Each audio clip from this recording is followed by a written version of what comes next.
محبت کا جنازہ جا رہا ہے۔ نصیبوں نے دکھایا کیا تماشا، اٹھا محمل میں ارمانوں کا لاشا، زمانہ قہقہے برسا رہا ہے۔ محبت کا جنازہ جا رہا ہے، لگی ہے آگ غم کی تن بدن میں، دلہن لپٹی ہے پھولوں کے کفن میں، زمیں سے کوئی سر ٹکرا رہا ہے۔ محبت کا جنازہ جا رہا ہے۔ پاکستانی فلمی موسیقی میں کچھ گیت ایسے ہوتے ہیں جو محض سننے کی چیز نہیں ہوتے بلکہ وہ سامع کے دل میں اتر کر اس کے احساسات، تجربات اور یادوں کا حصہ بن جاتے ہیں۔ فلم عشق لیلا کا یہ دردناک گیت اے محبت کا جنازہ جا رہا ہے بھی انہی لازوال تخلیقات میں شمار ہوتا ہے۔ اس گیت کو عظیم گلوکار عنایت حسین بھٹی نے اپنی مخصوص درد بھری آواز میں گا کر امر کر دیا۔ یہ گیت محض کسی ایک عاشق کے غم کی داستان نہیں بلکہ یہ سماج، تقدیر، روایات اور بے رحم حالات کے ہاتھوں قربان ہونے والی محبتوں کا نوحہ ہے۔ اس میں محبت کو زندہ حقیقت نہیں بلکہ ایک لاش کے طور پر پیش کیا گیا ہے جس کا جنازہ پورے معاشرے کے سامنے اٹھ رہا ہے اور دنیا تماشائی بنی ہوئی ہے۔ شاعر نے محبت کا جنازہ کہہ کر ایک نہایت گہری علامت استعمال کی ہے۔ جنازہ عام طور پر کسی انسان کا ہوتا ہے مگر یہاں محبت کو انسان بنا کر مار دیا گیا ہے۔ اس سے یہ تاثر ملتا ہے کہ محبت کو زندہ رہنے کا حق نہیں دیا گیا، سماجی روایات نے اسے قتل کیا، تقدیر نے اس کے ساتھ ظلم کیا اور دنیا اس ظلم پر قہقہے لگا رہی ہے۔ یہ تصور اردو شاعری میں بہت کم مگر انتہائی طاقت کے ساتھ استعمال ہوا ہے۔ نصیبوں نے دکھایا کیا تماشا، یہ مصرع تقدیر پر ایک شدید طنز ہے۔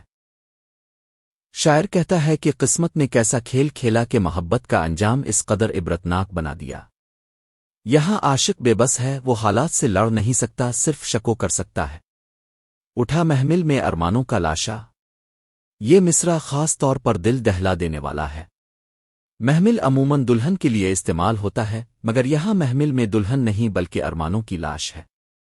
خواب مر چکے ہیں، امیدیں دفن ہو چکی ہیں اور محبت شادی کے بجائے جنازے میں بدل گئی ہے۔ زمانہ قہقہے برسا رہا ہے۔ یہاں شاعر معاشرے کو بے نقاب کرتا ہے۔ محبت مر رہی ہے اور دنیا ہنس رہی ہے۔ یہ مصرع ہمارے سماج کی بے حسی کا آئینہ ہے جہاں کسی کے دکھ پر تماشا بنایا جاتا ہے۔ غم، دلہن اور کفن، درد کی انتہا، لگی ہے آگ غم کی تن بدن میں۔ یہ غم ایسا نہیں جو آنسوں سے ٹھنڈا ہو جائے، یہ غم جلانے والا ہے جو روح تک کو راکھ کر دیتا ہے۔ دلہن لپٹی ہے پھولوں کے کفن میں، یہ مصرع اردو فلمی شاعری کا شاہکار ہے۔ دلہن عام طور پر پھولوں سے سجتی ہے مگر یہاں وہی پھول کفن بن گئے ہیں۔ یہ تصویر بتاتی ہے کہ شادی خوشی میں نہیں بلکہ موت میں بدل گئی، زمیں سے کوئی سر ٹکرا رہا ہے۔ یہ عاشق کی بے بسی کا آخری مقام ہے، وہ احتجاج بھی نہیں کر سکتا، صرف زمین سے سر ٹکرا کر اپنے درد کا اظہار کر رہا ہے۔ اگر یہ گیت کسی اور گلوکار نے گایا ہوتا تو شاید اتنا اثر نہ رکھتا۔ عنایت حسین بھٹی کی آواز میں درد ہے، ٹھہراؤ ہے، احتجاج ہے اور ایک مردانہ سوز ہے۔ ان کی آواز روتی نہیں بلکہ غم کو سینے میں دبا کر بیان کرتی ہے جو اس گیت کو مزید مؤثر بناتی ہے۔ فلم عشق لیلا اور المیہ محبت۔ فلم عشق لیلا بنیادی طور پر محبت اور سماجی رکاوٹوں کی کہانی ہے۔ یہ گیت فلم کے اس مقام پر آتا ہے جہاں محبت ہار چکی ہوتی ہے، خواب ٹوٹ چکے ہوتے ہیں اور انجام واضح ہو چکا ہوتا ہے۔ یہ گیت کہانی کو صرف آگے نہیں بڑھاتا بلکہ ناظر کے دل پر مہر ثبت کر دیتا ہے۔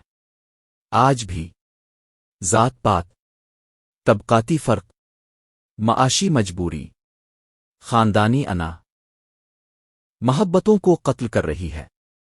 اسی لیے یہ گیت آج بھی زندہ ہے کیونکہ اس کا دکھ آج بھی سچا ہے۔ محبت کا جنازہ جا رہا ہے صرف ایک فلمی گیت نہیں بلکہ ایک سماجی مرثیہ، ایک عاشق کی فریاد اور محبت کی موت کا اعلان۔ یہ گیت ہمیں یاد دلاتا ہے کہ اگر معاشرہ بے حس ہو جائے تو سب سے پہلے محبت مرتی ہے۔